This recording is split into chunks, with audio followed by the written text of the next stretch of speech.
Dicen que las rutinas son como hilos.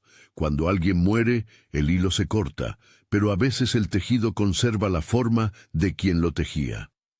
Buenas noches. Soy Santiago, y esto es la estación donde escuchamos lo que no siempre se nombra en voz alta, cuando los muertos regresan a recoger sus pasos. Hoy traigo 5 relatos que llegaron por mensajes, por llamadas urgentes en la madrugada y por álbumes que, al ser ampliados, no coinciden con la memoria. 5 historias reales donde una foto, una captura, una imagen encontrada, una vieja instantánea, abre más preguntas que respuestas. Siéntate, procura que la luz esté baja y deja que te cuente. La primera historia me la envió alguien que prefiere mantener el nombre en reserva. Me escribió desde la ciudad, con el pulso todavía acelerado por lo que vivió la noche en que su madre murió, y sin embargo siguió llamando desde la cocina. Recuerdo que la voz en el mensaje era pequeña, de esas que no suenan igual cuando uno las reproduce una y otra vez. Mi mamá siempre nos llamaba para cenar, me dijo. Era una costumbre, una forma de decir «estoy aquí». Aquella tarde, la mujer fue al hospital. Nadie esperaba lo que vino después. La familia estaba en la sala de espera cuando sonó un teléfono en la casa. La voz de la madre pidiendo que subieran la tapa de la olla. Nadie creyó al principio. La llamada venía de su propio teléfono fijo, de la casa. Cuando los familiares regresaron, la cocina estaba fría. Nadie había preparado cena. Las cacerolas lucían limpias, el hogar apagado. Había silencio, donde siempre había olor a guiso. La parte que más desconcertó a quien me contó esto no fue la llamada, sino lo que encontraron en el móvil de la vecina. Una foto que, según ella, había tomado sin querer esa misma mañana.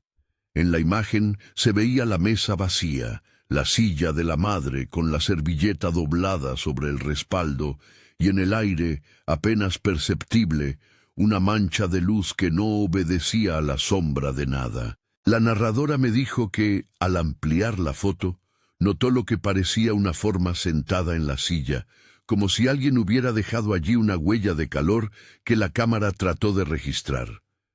No se trata de una prueba concluyente, me advirtió, pero para ellos fue un golpe. La casa pareció cerrar un ciclo que la muerte parecía interrumpir, como si la mujer hubiera querido terminar de cocinar una última vez desde el costado invisible de su vida. En la adaptación del relato, se sugiere que la foto fue tomada por la vecina con su teléfono al pasar por la calle. Ella no buscó la imagen, la guardó y días después, al revisarla con calma, notó la anomalía. La familia la miró juntas, con la radio encendida y las manos frías. Algunos dijeron que era la costumbre de la madre queriendo decir adiós. Otros que la tecnología había retenido una especie de residuo, un eco fotográfico. Lo cierto es que la imagen no trajo consuelo absoluto. Abrió otra pregunta. No sabía si debía sentir alivio o culpa. Me confesó quien me escribió. Era como ver una última costumbre capturada sin permiso. Si esta historia te está hablando y quieres seguir escuchando noches como esta, suscríbete y quédate. En breve vuelvo con la segunda historia. La siguiente voz llegó desde un pueblo pequeño, donde la vida parece regirse por las bancas de la plaza y por el horario de la iglesia. Me contaron sobre la abuelita que, durante años, tejía en la banca del parque y saludaba a cualquiera que pasara. Era un personaje conocido, de esos que forman parte del plano urbano, hasta que un día dejan de aparecer. En Tepeclixpa, así lo llamaron, la gente empezó a comentar que algunas tardes alguien ocupaba la banca como si nada hubiera cambiado. La sombra de una figura delgada, un gorrito a rayas, una cesta al lado. Nadie la veía de frente, la notaban de reojo, y la gente mayor decía que olía a pan recién horneado, aunque no había horno abierto. Los testimonios se repetían en la tiendita, en la escuela, en la panadería. Un niño afirmó que la abuela le había acariciado la cabeza. Una vecina relató que al volver de la iglesia, la banca estaba húmeda como si alguien hubiera llorado allí. Una tarde, una joven del pueblo, vecina de la narradora, limpió su vieja cámara instantánea y por impulso tomó una foto de la plaza. Era una imagen del atardecer, con niños jugando y el sol hiriendo las hojas de los árboles. Cuando revelaron la fotografía, apareció algo que nadie esperaba. Junto a la banca, detrás de la figura de una señora con bolsas, se distinguía un contorno que los ojos del pueblo reconocieron de inmediato. La abuelita, con su gorro a rayas, mirando hacia la cámara. No estaba viva en el pueblo. Todos sabían que había fallecido meses atrás. La chica que me mandó la foto me explicó que, al ampliar la imagen, la figura parecía un poco desvanecida, como si la exposición hubiera captado dos momentos a la vez. Algunos hablaron de doble exposición, otros sostuvieron que la abuela volvía a sentarse en la banca para recorrer por última vez el trayecto que la definía. En la conversación que sostuve con la vecina que envió la foto, ella insistió en no sacar conclusiones. Puede ser un truco de la cámara, o que la sombra se colocó justo al lado, dijo. Pero lo notable fue la unanimidad del recuerdo. Varios en el pueblo reconocieron la postura y el modo de sostener el bastón. La imagen se volvió un espejo donde la comunidad se veía a sí misma con nostalgia. No probaría nada científicamente. Lo que hizo fue confirmar algo que muchos sentían, que algunas personas vuelven a los lugares que las hicieron ser quienes fueron. La tercera historia tiene un componente de tecnología defectuosa que se vuelve parte de la trama. Me la contó un hombre que trabajaba en una fábrica donde, desde siempre, los turnos nocturnos se sentían como un mundo aparte. El zumbido de las máquinas, los pasos de los guardias, las luces de emergencia encendidas. Héctor era uno de esos guardias. Siempre terminaba su ronda en la misma puerta, dando un último vistazo a la línea de producción, saludando con una palmada en el hombro a quien pasara. Un día Héctor murió. La empresa detuvo labores por un tiempo. Los compañeros vinieron a dejar flores. Hubo velorio. Al pasar el duelo, algo extraño empezó a suceder. Los operarios y los contratistas juraban verlo caminar por el pasillo de seguridad, hacer la misma pausa frente al monitor y a veces dejar la luz del pasillo encendida.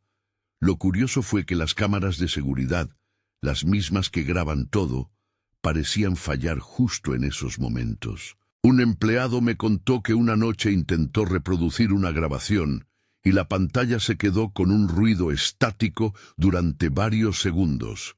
Al avanzar el video, no había nada. Sin embargo, cuando un trabajador tomó una foto con su teléfono del corredor, en parte para mostrar a su esposa que la máquina ya estaba lista, la imagen arrojó un detalle inquietante.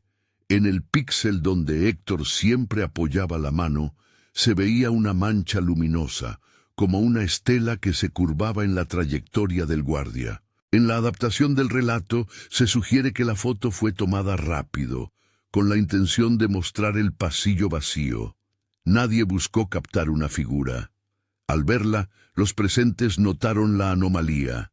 La mancha luminosa seguía el rastro de alguien que, según todos, ya no pertenecía al mundo de los vivos. No digo que la foto sea prueba absoluta. La imagen puede ser el resultado de un reflejo, una falla del sensor o la persistencia de un destello en el lente. Lo que sí dejó fue una sensación. Héctor, hasta en una fotografía, terminaba su ronda. Esa idea fue la que consolidó la inquietud entre quienes trabajaban ahí. Algunos dejaron flores en la zona, otros prefirieron cambiar de turno. El cuarto relato me llegó desde un grupo de amigos que, desde jóvenes, compartían tardes de fútbol y asados en la azotea. Javier era el tipo de persona que aparecía sin avisar. Se sentaba en la grada y miraba el partido como si fuera la primera vez. La última vez que lo vieron así, estuvo en coma en el hospital. Su cuerpo no respondía, pero varios del barrio juraron haberlo visto caminar por el parque, conversar con conocidos y sentarse en la banca donde solían hablar de la vida. Sus amigos empezaron a reportar avistamientos, a mediodía en la cancha, por la noche en la esquina de la tienda, en la azotea donde habían jugado. Nadie pretendía desmentir el diagnóstico médico. Todos sabían que Javier no estaba consciente. Lo que contaban era que, en esos instantes, la figura que se parecía a él llevaba la misma manera de cruzar los brazos, la misma mueca. Un muchacho tomó una foto durante un partido para guardar como recuerdo de la infancia. Más tarde, al revisar las imágenes, observó algo que lo dejó sin habla. En la grada, en la fila donde Javier solía sentarse, había una silueta sentada, ligeramente desenfocada, con la nuca inclinada, como cuando él apoyaba la cabeza para escuchar la narración del juego. La imagen, para los amigos, fue un ancla a lo que venían percibiendo, un rastro fotográfico que coincidía con los testimonios. Nuevamente, la misma advertencia apareció. La foto no confirma que Javier caminara conscientemente por esos lugares. Podría ser una coincidencia, una persona con parecido, un artefacto del enfoque. Pero entre quienes conocieron al muchacho, la foto hizo mella. Algunos la imprimieron y la pegaron en la nevera de la casa donde se reunían. Otros la guardaron en el teléfono como si fuera un recibo de algo que no alcanzaban a explicar. Para la familia, la visión colectiva fue dura y reconfortante a la vez.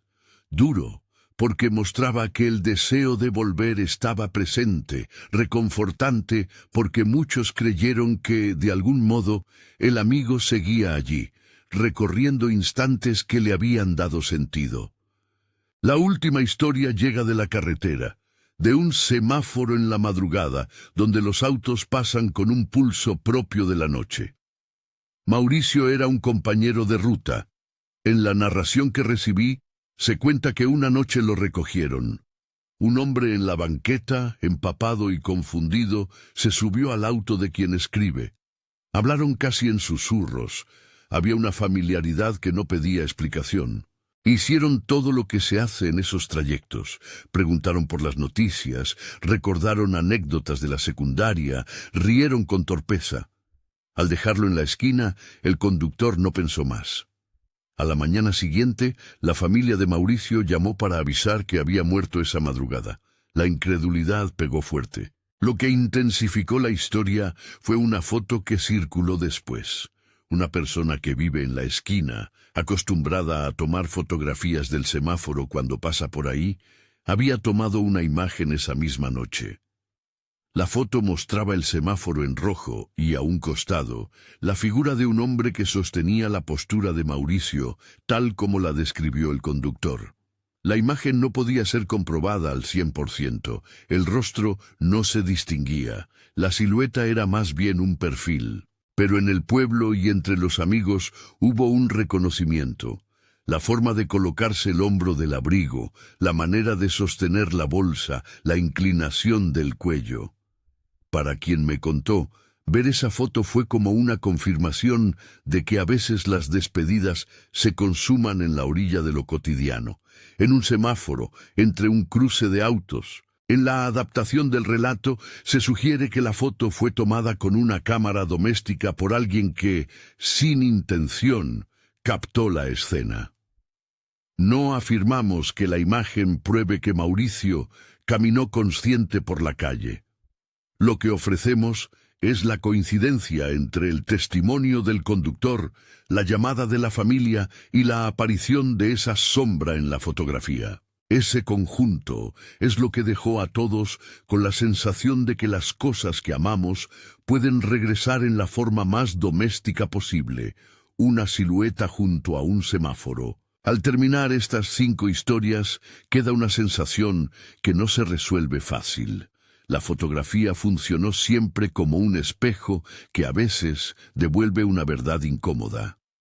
En los relatos que me llegaron, las imágenes actuaron como detonantes. No dijeron, esto es lo que pasó, sino, esto es lo que sentimos que pasó.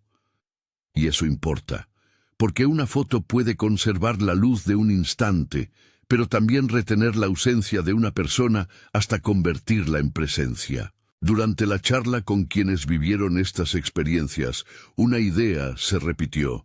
Los muertos no vuelven por querer asustar.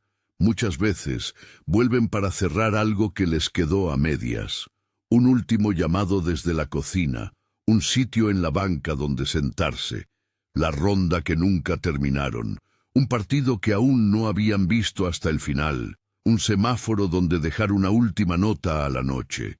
Es como si la vida dejara una marca en los lugares que habitamos, y esas marcas fueran capaces, en ocasiones, de llamar la atención de alguien que ya no está aquí. No estoy diciendo que las fotos sean pruebas científicas ni que hayamos alcanzado una explicación.